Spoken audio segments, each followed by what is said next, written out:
Klasat në C++. Nga Ismail Dashi. Përshëndetje të gjithëve.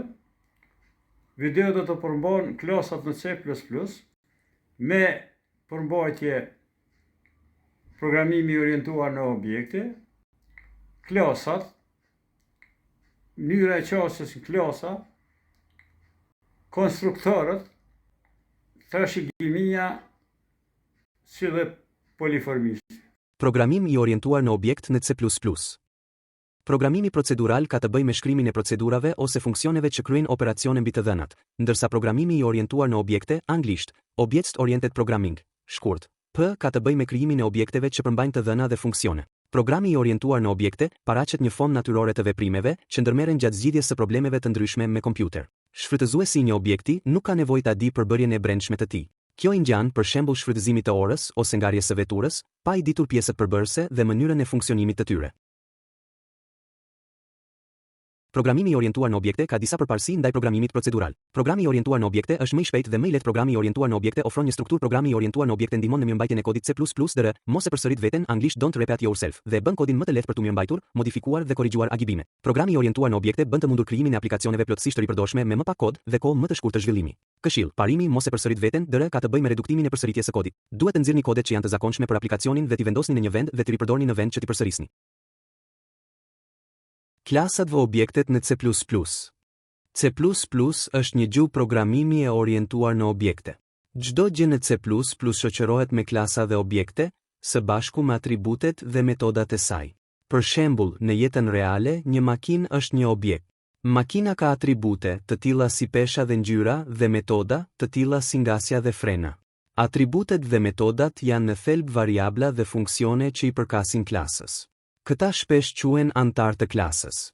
Një klas është një lloj të dhënave i definuar nga përdoruesi që ne mund ta përdorim në programin ton dhe funksionon si një ndërtues objekti, ose një draft, anglisht blueprint, për krijimin e objekteve. Krijimi i një klase. Për të krijuar një klas, përdorni fjalën kyçe klas. O krijoni një klas të quajtur klasa ime.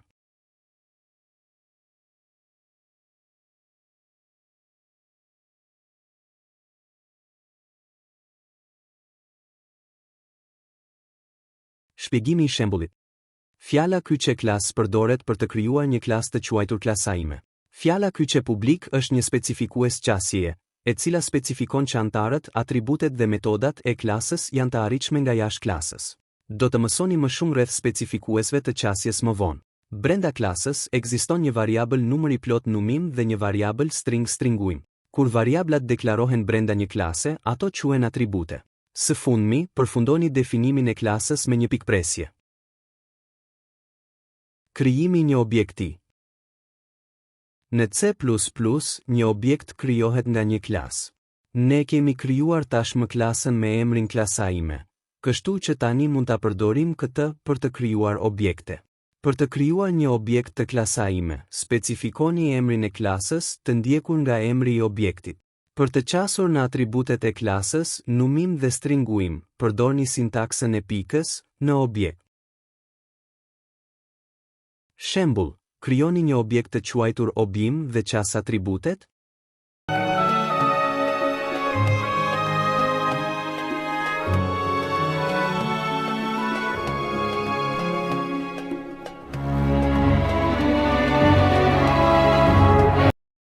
Objekte të shumta. Ju mund të krijoni objekte të shumta të një klase, shembull.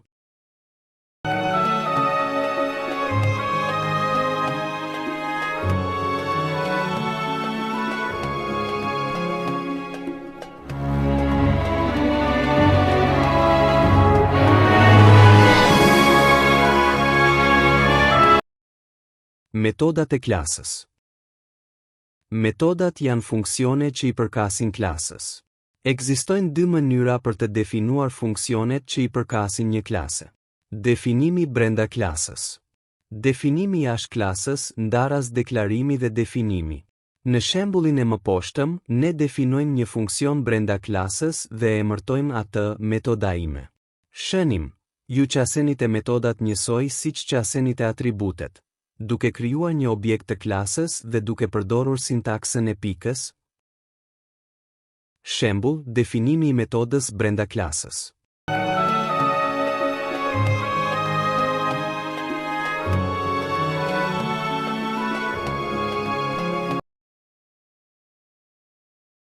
Mund vërejmë se programi punon njëjtësi dhe ky djath. Është e qartë se me programe të vegjël nuk paguhet të përdoren klasat dhe objektet. Përparësia e tyre vjen në shprehje në programe të mëdha. Ushtrim. Definimi i metodes brenda klasës tekst, krijimi i objektit, objekteve të shumta si dhe thirrja e shumëfisht metodës shtyp.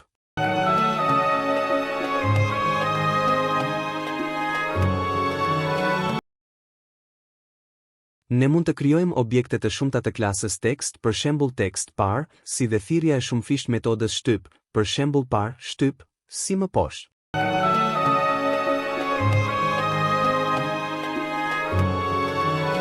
Shembull, le të shikojmë programin i cili përmban klasën në të cilën është e mundshme të jepen të dhënat nga pjesë të tjera të programit.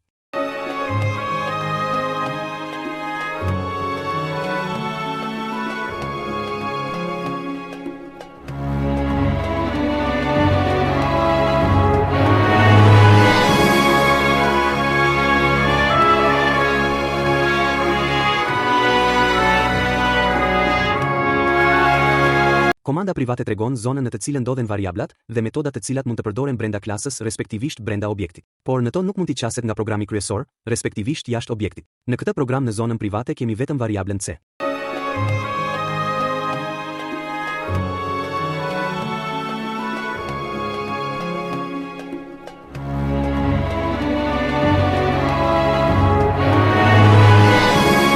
Ushtrim. Le të shkruajmë klasën llogaritja me metodën leximi, e cila lexon brinjet e drejtkandëshit A, B dhe çmimin e metrit katror C dhe metodën çmimi, që llogarit sipërfaqen S dhe çmimin total T.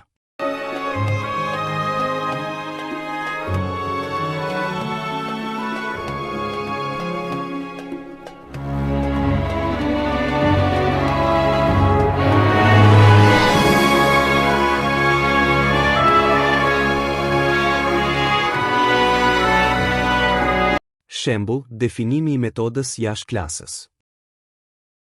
Për të definuar një funksion jashtë definimit të klasës, duhet ta deklaroni atë brenda klasës dhe pastaj ta definoni atë jashtë klasës. Kjo bëhet duke specifikuar emrin e klasës, të ndjekur nga operatori scope resolution, dhe më pas emri i funksionit.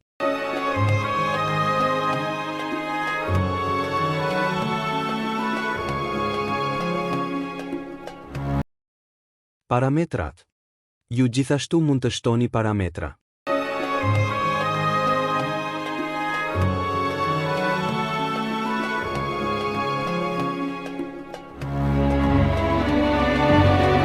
Shembull 2. Ndarja e deklarimit dhe definimit të metodës. Në deklarim të klasës janë listuar vetëm elementet e klasës dhe janë ndarë në zonën private dhe publike. Këtu ndodhet vetëm koka e metodës drejtkandshi në të cilën janë përcaktuara veçorit hyrje dhe dalje të metodës, por këtu pa përmbajtjen e metodës. Përmbajtjen e metodës drejtkandshi, respektivisht pjesës së programit me të cilin përcaktojmë se çka metoda drejtkandshi punon. Shënim. Për programe komplekse për lexueshmëri më të mirë të kodit, shpesh bëhet ndarja definimit dhe deklarimit të metodës së klasës. Konstruktorët. Një konstruktor në C++ është një metodë e veçantë që thirret automatikisht kur krijohet një objekt i një klase. Për të krijuar një konstruktor, përdorni të njëjtin emër si klasa, të ndjekur nga klapa.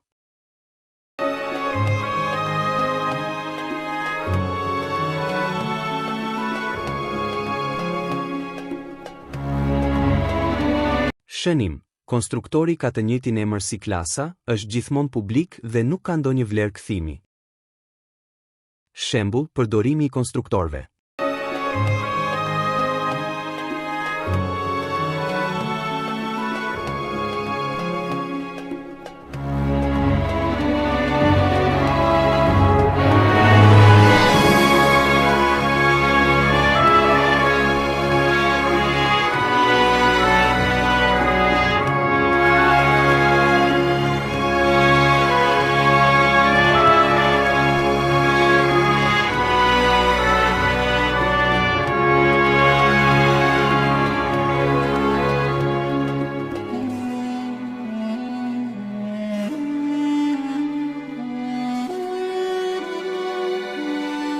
Parametrat e konstruktorit.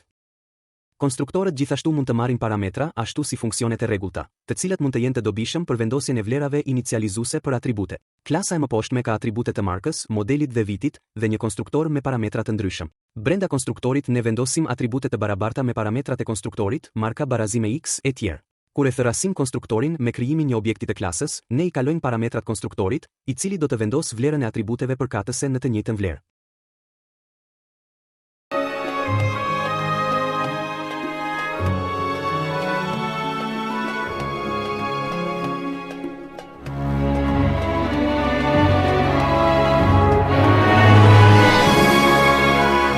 Shembull, konstruktor me parametra.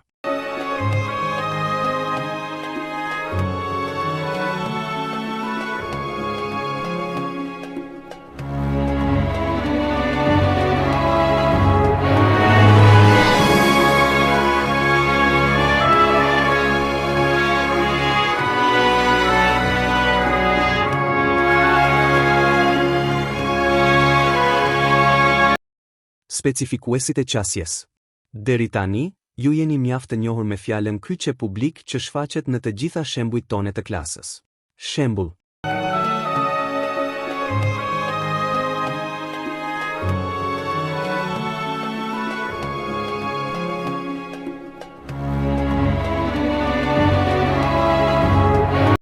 Fjala kyçe publik është një specifikues qasjeje. Specifikuesit e qasjes përcaktojnë se si mund të aksesohen anëtarët, atributet dhe metodat e një klase. Në shembullin e mësipërm, anëtarët janë publik që do të thotë se ata mund të aksesohen dhe modifikohen nga jashtë kodit. Megjithatë, çfarë ndodh nëse duam që anëtarët të jenë privat dhe të fshehur nga bota e jashtme? Në C++ ekzistojnë 3 specifikues qasjeje. Publik, anëtarët janë të aksesueshëm nga jashtë klasës.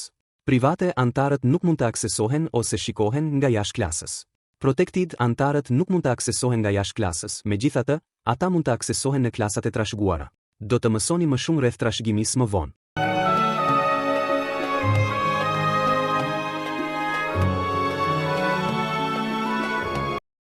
Nëse përpiqeni të aksesoni një anëtar privat, ndodh një gabim. Enkapsulimi. Kuptimi i enkapsulimit është të sigurohet që të dhënat sensitive të jenë të fshehura nga përdoruesi. Për të arritur këtë, duhet të deklaroni variablat dhe atributet e klasës si private, nuk mund të aksesohen nga jashtë klasës. Nëse dëshironi që të tjerët të lexojnë ose modifikojnë vlerën e një anëtari privat, mund të ofroni metoda publike get dhe set. Qasjat e anëtarët private. Për të qasur në një atribut privat, përdorni metodat publike get dhe set.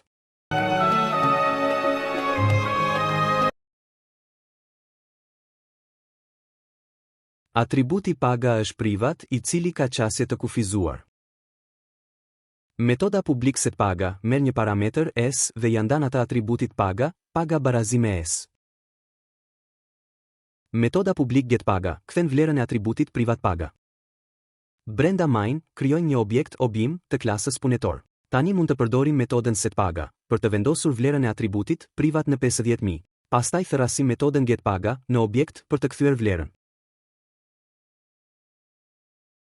Pse enkapsulimi?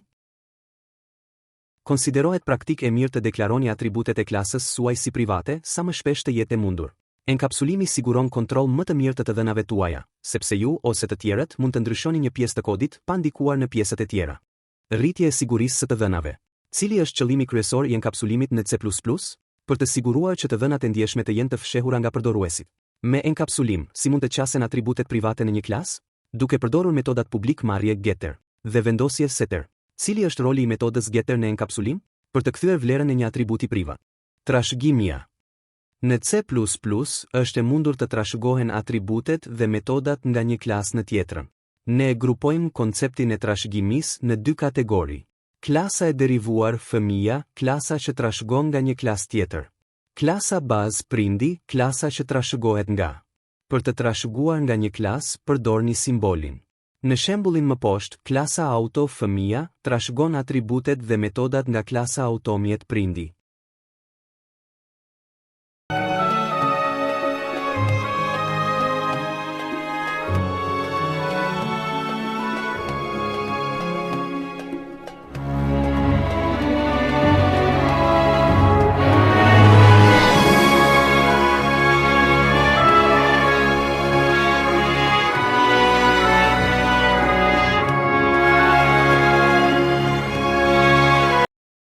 Shembull, klasa kubi fëmijë trashëgon atributet dhe metodat nga klasa drejtkançi prin.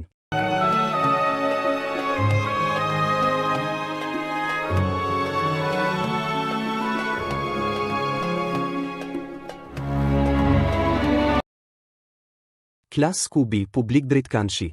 Formojmë klasën kubi e cila trashëgon variablat dhe metodat e klasës drejtkançi. Prandaj klasa kubi mund të përdor metodën leximi edhe pse ajo është e definuar në klasën drejtkançi.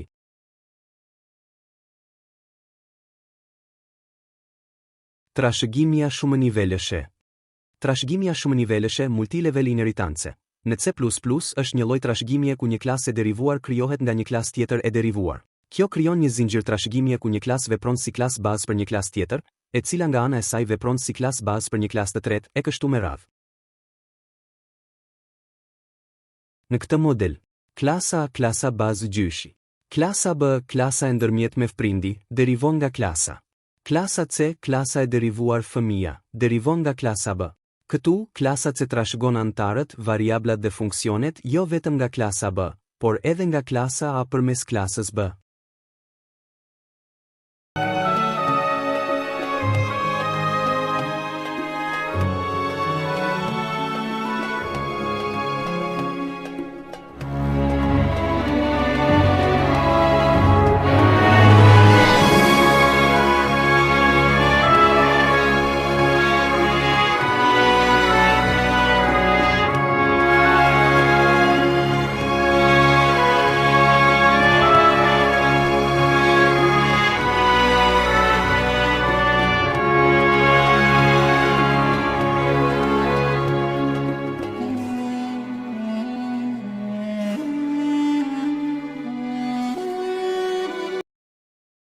Trashëgimia e shumëfisht.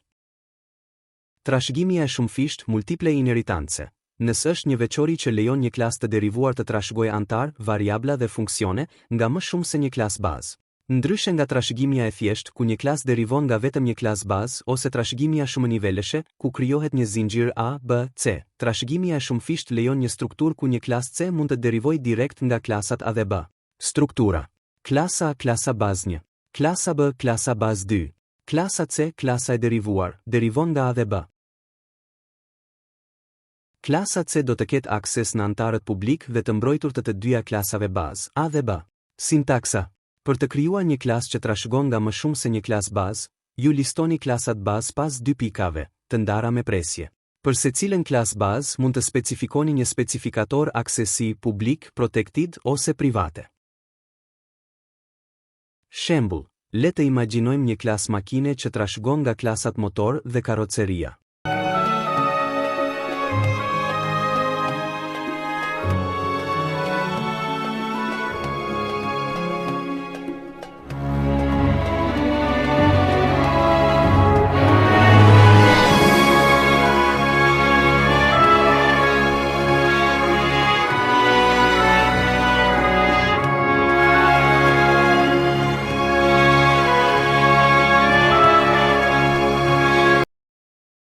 Polimorfizmi. Polimorfizmi do të thotë shumë forma dhe ndodh kur kemi shumë klasa që lidhen me njëra tjetrën me trashëgimi. Siç e specifikuam në kapitullin e mëparshëm, trashëgimia na lejon të trashëgojmë atribute dhe metoda nga një klasë tjetër. Polimorfizmi i përdor këto metoda për të kryer detyra të ndryshme. Kjo na lejon të kryejmë një veprim të vetëm në mënyra të ndryshme. Për shembull, mendoni për një klasë bazë të quajtur kafshe që ka një metodë të quajtur tingull kafshesh. Klasat e derivuara të kafshëve mund të jenë dera, mace, qen, zogj dhe ato gjithashtu kanë zbatimin e tyre të një tingulli shtazor, qeni uluron dhe macja mjaullin, e tjerë.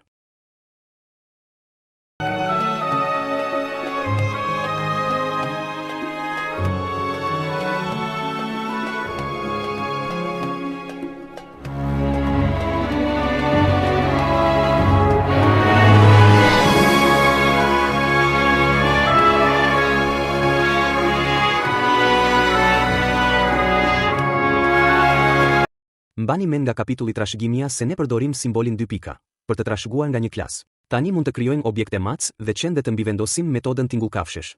Programi kryesor.